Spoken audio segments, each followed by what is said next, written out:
Hello guys, நான் T3. இந்த வீடியோவில் என்னத்தை பற்றி பார்க்க போகிறோன்னா பாஸ்ட் வீக்கில் நடந்த உலக நிகழ்வுகளை பற்றி தான் பார்க்க போகிறோம். இந்த வீடியோ கைஸ் நம்ம சேனலில் வாரத்தில் 2 முறை அப்லோட் ஆகும். அதாவது ஞாயிற்றுக்கிழமை மற்றும் புதன்கிழமை அப்லோட் ஆகும். மிஸ் பண்ணாமல் பாருங்கள். இது வரைக்கும் நீங்கள் நம்ம சேனலை சப்ஸ்கிரைப் பண்ணலாம்னா சப்ஸ்கிரைப் பண்ணிக்கோங்க. பக்கத்தில் பெல் சிம்பிளையும் கிளிக் பண்ணிக்கோங்க. அப்போ தான் ஃபியூச்சரில் வர வீடியோஸ் உங்களுக்கு உடனே பார்க்கக்கூடியதாக இருக்குது. வீடியோக்குள்ளே போகலாம். அதாவது உலகத்திலே ஊழியர்கள் அதிக நேரம் வேலை செய்யக்கூடிய நாடுகளில் ஜப்பானும் உண்டு.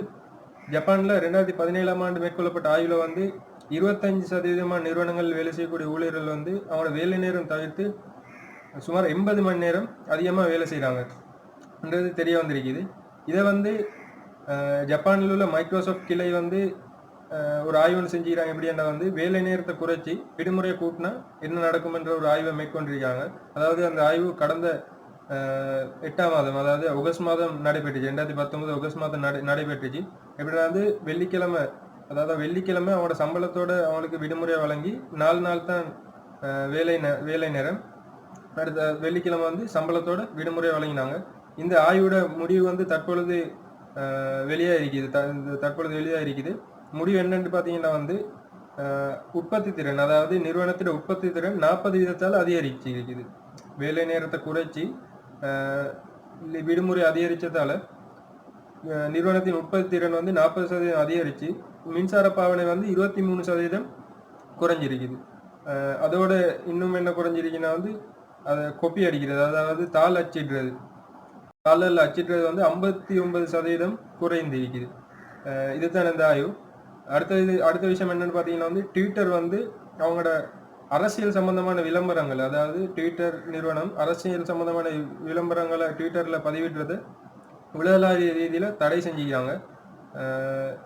அடுத்த விஷயம் என்னென்னு பார்த்தீங்கன்னா காட்டுத்தீ, அதாவது உலகம் இப்போ அவசர கால பருவநிலை மாற்றத்தில் இருக்குது. அதாவது பருவநிலை மாற்றம் மிகவும் மோசமான பேரழிவுக்கு உட்பட்ட ஒரு நிலையில் இருக்குது.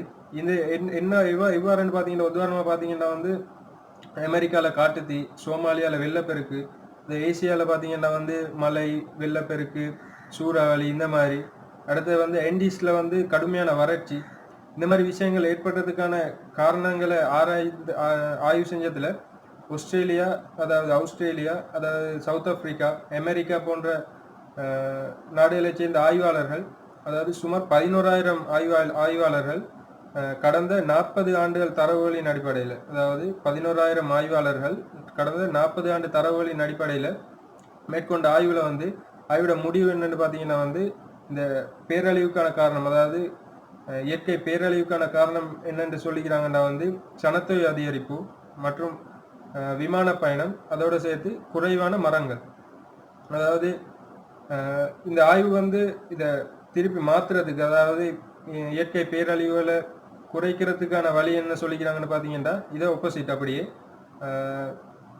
சனத்தொகையை கட்டுப்படுத்தணும், விமான பயணங்களை குறைக்கணும், மரங்கள் நடுகளை கூட்டணும்.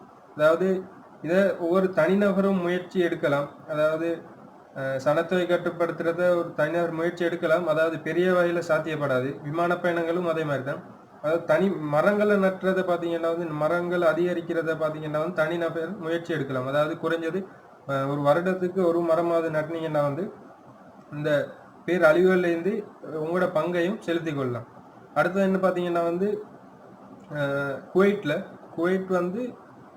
ஒரு பெண்களை, அதாவது வேலைக்கான பெண்களை விற்பனை செய்வதில் குவைட்டில் ஒரு இதை கண்டுபிடிச்சிக்கிறாங்க. என்னென்னு பார்த்தீங்கன்னா ஆப் மூலம், அதாவது ஒரு செயலி மூலம், அதாவது கூகுள் மூலம், பிளே ஸ்டோர் மூலம், அதாவது ஆப் ஸ்டோர் மூலம், இதில் இருக்கிற ஒரு ஆப் மூலமாக வேலைக்கான பெண்களை விற்பனை செய்கிற ஒரு நடவடிக்கை அம்பலமாக இருக்குது. அடுத்தது என்னென்னு பார்த்தீங்கன்னா ஓக்லேண்ட், அதாவது அமெரிக்கா கலிஃபோர்னியாவில் இருக்கிற ஓக்லேண்ட் மெட்ரோ ரயில் நிலையத்தில் ஒருத்தர் விளிம்பில் அந்த ட்ரெயின் வரக்கொள்ள ஒரு வாரத்துக்கு ஒரு கொஞ்சம் வினாடிகளுக்கு முன்பு, சில வினாடிகளுக்கு முன்னுக்கு அந்த விளிம்பில் நின்றுட்டு இருக்கிறார். ட்ரெயின் வந்தால் ஏறுவோம்னு சொல்லி. அப்போ நின்றுட்டு இருக்கல அவர் மயக்க நிலை ஏற்பட்டிருக்குது. தண்டவாளத்தில் அப்படியே தவறி விழுகிறாரு. அப்போ இன்னைக்கு இந்த ஒரு செக்யூரிட்டி கார்டு ஒரு ஊழியர் அவர் என்ன செய்கிறாரு, டக்குன்னு இழுத்து எடுக்கிறாரு. இந்த விஷயம் மெயின் சொல்ல நடந்துரு கலிஃபோர்னியாவில் ஒரு மெட்ரோ ரயில் நிலையத்தில் நடந்திருக்கு. கலிஃபோர்னியாவில் ஓக்லேண்ட் என்ற ஒரு மெட்ரோ ரயில் நிலையத்தில் நடந்திருக்குது. இதை வந்து ஏன் சொன்னா, இந்த நிகழ்வு ஏன் சொன்னா வந்து எங்கட நிறைய பேர் வந்து ஒரு விளிம்பில் நின்றுருப்பாங்க. அதாவது ஒரு ஓரத்தில் அந்த டைமில் வந்து என்ன நடக்கும்னு எங்களுக்கு சொல்ல இயலாது. அந்த டைம் என்ன நடக்கும்னு சொல்ல இயலாது. அதாவது அந்த விளிம்பில் நிற்கிறத குறைச்சிக்கொள்வோம். இவ்வளோ தான் இந்த வீடியோவில் காய்ஸ். இது வரைக்கும் நீங்கள் நம்ம சேனலை சப்ஸ்கிரைப் பண்ணிக்கோங்க. அதில் பெல் சிம்பிளையும் கிளிக் பண்ணிக்கோங்க. இந்த வீடியோ இன்னொருத்தருக்கு பிரயோசனமாக இருக்கும்னு நினச்சிக்கிட்டா ஷேர் பண்ணுங்கள். உங்களுக்கு வீடியோ பிடிச்சிருந்தால் லைக் பண்ணுங்கள், கமெண்ட் பண்ணுங்கள். நெக்ஸ்ட் வீடியோவில் சந்திக்கிறேன். Stay tune guys.